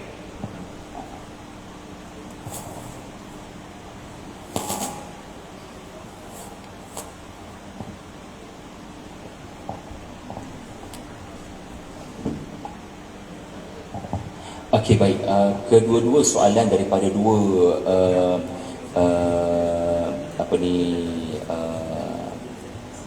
saudara tenaga kita tadi. Soalan yang bagus. Soalan yang pertama adalah, adakah Yusuf meminta jawatan? Statement meminta jawatan adalah statement yang boleh mengundang kontroversi. Saya pun sebut tadi untuk menarik perhatian anda lah, dan ternyata dia menarik. Statement yang sepatutnya adalah Yusuf tidak meminta jawatan. Yang nak beri jawatan adalah raja. Yusuf kan dalam penjara. Kalau Yusuf nak jawatan, ya, dia tidak perlu memilih jalan yang susah, kerana beliau sudah bekerja dengan orang nombor 2 negara Mesir selepas raja, iaitulah Al-Aziz. Dia punya kabel dah besar, tetapi mesti ada sebab dia terpenjara kerana mempertahankan prinsip. Dan sekarang, adakah boleh dengan mudah kita berkata Yusuf mahukan jawatan? mengorbankan prinsip. Sudah pasti kalau nak kata meminta jawatan pun demi sebuah prinsip. Kalau orang lain duduk di situ, ia merosakkan prinsip organisasi ini. Dan saya pun ada kepakaran dalam hal ini yang boleh serve the purpose, the principle of this organisation. Setengah para ulama menyatakan boleh minta jawatan bila dua syarat ketat. Pertama sekali, you have expertise, anda ada bidang kepakaran itu dan orang lain tiada. Kalau anda tiada kuwah itu, maka meminta jawatan kembali pada hukum asal yang Nabi kata ia adalah beban di hari akhirat. Itu hukum asal meminta jawatan. Jangan, wahai Abu Zar Al-Ghifari, ia adalah beban di hari akhirat. Namun bila kamu ada kepakaran itu dan orang lain tiada, pergi pada syarat yang kedua. Kalau orang lain nak juga jawatan itu dan dia ada sifat fasik, rosak, dia akan ada kerosakan, maka hendaklah kamu mengambil, meminta dengan cara yang baik. Tetapi bila kita kembali pada ayat Al-Quran, kita tak boleh kata Yusuf minta jawatan, sebab Yusuf telah diberi jawatan oleh raja. Dan Yusuf bila dengar jawatan tu, dia mencadangkan agar dia diletakkan di posisi yang lebih membantu kepada mencapai matlamat. Pendek kata, bagi seorang raja, yang terbaik untuk Yusuf ini adalah jawatan penasihat. Bagi Yusuf, terima kasih tuanku, saya memang tak boleh membantu apa-apa kalau dalam penjara. Saya memang kena bekerja dengan tuanku. Terima kasih atas jawatan ditawarkan ini. Saya terima, tetapi saya terima dengan modifikasi. Izinkan saya cadangkan idea kepada posisi saya. Dalam perkataan lain, boleh tak tuanku, saya nak spesifikkan job scope saya. Saya tak nak terlalu umum bagi nasihat macam-macam. Saya nak fokus kepada masalah. Saya tak nak terbabit dalam dunia yang penuh dengan tipu daya bila bernama menteri dan orang yang berkuasa. Saya nak fokus pada masalah. The real problem adalah 7 tahun kemarau. The real solution adalah produk daripada muka bumi Mesir. Tolong letak saya di tempat itu tuanku. Sebenarnya Yusuf bukan minta jawatan. Yusuf meminta untuk diletakkan di barisan hadapan. Dan ini adalah satu bentuk pengorbanan yang besar tuan-tuan. Dan kita kena ingat, untuk apa seorang Muslim membantu non-Muslim? Tetapi Yusuf mengajar sebaliknya. Ini yang saya sebut sebagai dakwah dengan akhlak. Untuk apa Yusuf membantu? Dia satu-satunya Muslim di Mesir, sedangkan jutaan rakyat Mesir syirik, menyembah Horus, menyembah Ra, menyembah matahari, menyembah tuan-tuan yang pelbagai. Dan untuk apa Yusuf membantu orang yang pernah menyakiti dan mengkhianatinya dari kalangan wanita-wanita Mesir, dari kalangan menteri-menteri di Mesir? Membantu raja dengan menyelamatkan mereka di 7 tahun kemarau, bermaksud saya juga membantu orang-orang yang khianat saya. Untuk apa Yusuf buat semua ni? Yusuf tak terfikir langsung, ini non-Muslim, ini orang yang pernah menyakiti saya. Semua orang itu sudah dimaafkan. Ini adalah waktu untuk bertindak, bukan waktu untuk sentimen. I must do something for this country, because Islam teach me. Rukun iman yang keempat, beriman kepada Nabi-Nabi, mengajar kita agar jangan biarkan negara ditimpa kemalangan dari masa depan. Saya kena sumbang sesuatu kepada negara ini daripada mengeluh dan mengkritik sahaja. I must do something. Ini pemikiran negarawan. Orang kata apa, politician always think for the next election, but statesman always think for the next generation. Puyuh. Okeylah, soalan yang kedua, mengenai hasya lillah. Hasya lillah. Satu, penjelasan pertama, penyebutan Allah yang bermaksud satu Tuhan yang esa, yang sebenar, bagi menunjukkan fitrah yang ada pada semua manusia, termasuk penduduk Mesir sekalipun. Bila ditanya kepada mereka, mereka bukanlah menyembah patung-patung ini. Mereka percaya adanya Tuhan yang esa yang memberikan kuasa melantik sekutu-sekutu. Itu syirik. Itulah syirik. Tetapi mereka ini bila ditanya, ya, dengan lebih terperinci, mereka sentiasa ada alasan yang sebenarnya tipu daya syaitan. Sebenarnya kami tak sembah, sebab kami percaya ada Tuhan yang sebenar. Cuma Tuhan yang sebenar itu Allah, dia terlalu sibuk menguruskan langit dan segala cerita-cerita di angkasa lepas. Jadi kerana kita ni kerdil dan kecil, dia telah melantik sekutu-sekutu, konon-kononnya dewa-dewa untuk mendengar rintihan kita dan doa kita. Ini asal usul syirik. Tanggapan Tuhan yang sebenar terlalu sibuk, sehingga doa ni macam tidak diperkenankan, lambat sangat, saya minta tu tak dapat-dapat. Lalu barangkali saya kena mengadu kepada wakil-wakil Tuhan. Jadi penyebutan Allah tidak menghilangkan mereka sedang melakukan syirik. Hanya sahaja ia menggambarkan kepercayaan mereka pada adanya Tuhan yang satu. Dan berhala-berhala ini dianggap sekutu yang menyampaikan doa mereka kepada Tuhan yang satu. Wala in sa'altahum man khalaqas samawati wal ardi la yaqulunna Allah. Begitulah juga orang-orang Quraisy bila ditanya kenapa Lata, Uzza dan Hubal, kami bukan sembah diorang. Kami minta kepada roh-roh dalam patung-patung ini menyampaikan kepada Tuhan yang sebenar. So memang dalam benak sanubari manusia ni ada fitrah percaya pada ada Tuhan yang sebenar. Cumanya di situlah adanya syirik yang merupakan kezaliman yang besar diumumkan oleh Al-Quran. Kamu beranggapan Tuhan yang sebenar ada kelemahan, tak boleh dengar doa kamu, lalu dia lantik sekutu. Ma'adallah, na'udzubillah. Itu saja untuk jawapan hasya lillah. Fakru ada tambahan tak? Sebagai saya punya researcher dalam bidang sejarah. Hasya lillah. Egyptian menyebut Allah, sedangkan mereka syirik.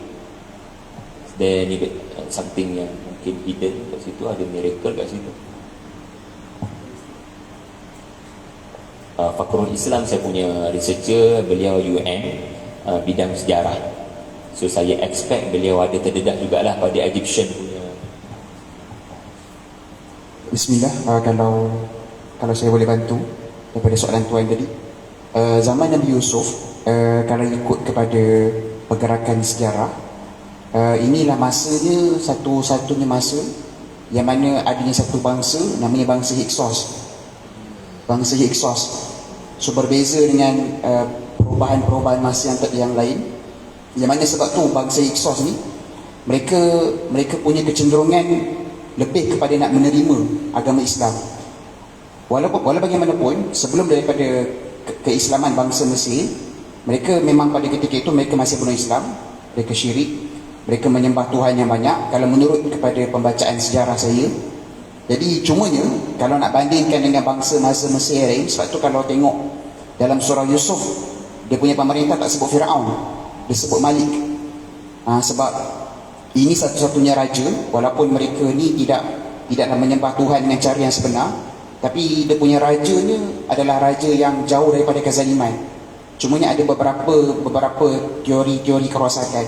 So ada juga kajian yang menyatakan pada ketika itu bangsa Mesir bukan kesemuanya menyembah berhala, dan ada juga yang menerima kesan-kesan daripada keimanan kepada Allah SWT, antaranya daripada kesan daripada Nabi Ibrahim AS.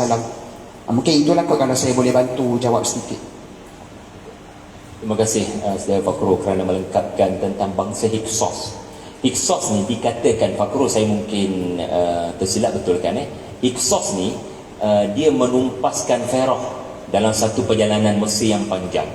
Hyksos ni dikatakan penjajah Mesir tapi berbangsa Arab, Kan'aniyun, orang Palestin, orang di tanah Arab. So mereka ni ada idea tentang monotheism. Bila diorang pegang Mesir, diorang tidak senang dengan idea-idea ketuhanan Mesir.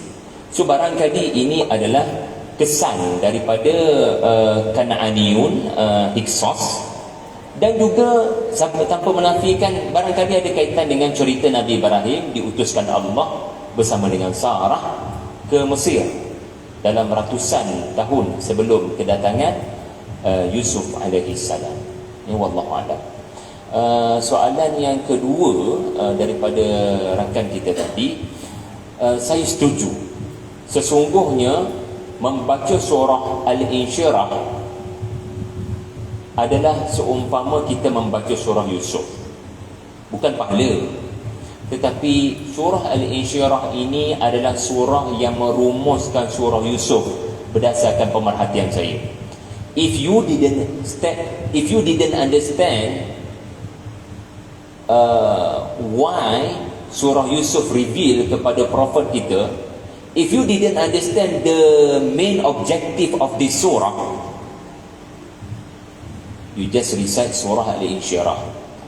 Kerana surah Al-Insyirah adalah objektif surah Yusuf untuk menenangkan Nabi sallallahu alaihi wasallam. Alam nashrah laka sadrak wa wada'na 'anka wizrak. Untuk tenangkan Nabi, jangan rasa beban orang sebelum engkau. Lebih dahsyat daripada engkau ujiannya, tetapi berkesudahan dengan kekuasaan. So perjalananmu juga adalah perjalanan Yusuf. Wa rafa'na laka dhikrak. Kami akan sebut nama engkau kepada penduduk di sebuah negara yang tidak pernah engkau habis. Kami akan pastikan nama engkau disebut oleh bangsa-bangsa manusia yang tak pernah didatangi oleh orang-orang seperti engkau, tetapi generasi selepas itu akan membawa apa yang kau sampaikan. Jadi Yusuf sampai di negara Mesir yang sangat tidak mengenali idea pasal Nabi. Begitulah sallallahu alaihi wasallam namanya akan disebut sampai hari kiamat. Islam akan tersebar kepada bangsa-bangsa yang asing, insya-Allah. Inna ma'al usri yusra. Fa inna ma'al usri yusra adalah rumusan surah Yusuf. 6 yang pertama usr, 6 yang terakhir yusra. Subhanallah. Jadi juga doa Rabbi yassir wala tu'assir juga adalah tadabbur kita kepada surah Yusuf. Jumpa lagi semua, minta maaf ya atas kekurangan. Wabillahi taufiq wal hidayah. Wassalamualaikum warahmatullahi wabarakatuh. Saya terharu dengan komitmen 2 jam anda macam tak bergerak. Ini amat luar biasa. Subhanallah. Barakallahu fikum.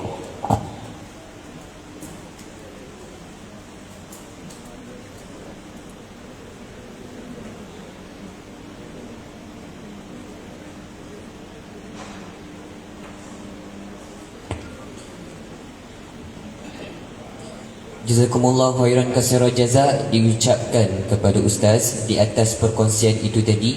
Juga diucapkan terima kasih kepada seluruh hadirin hadirat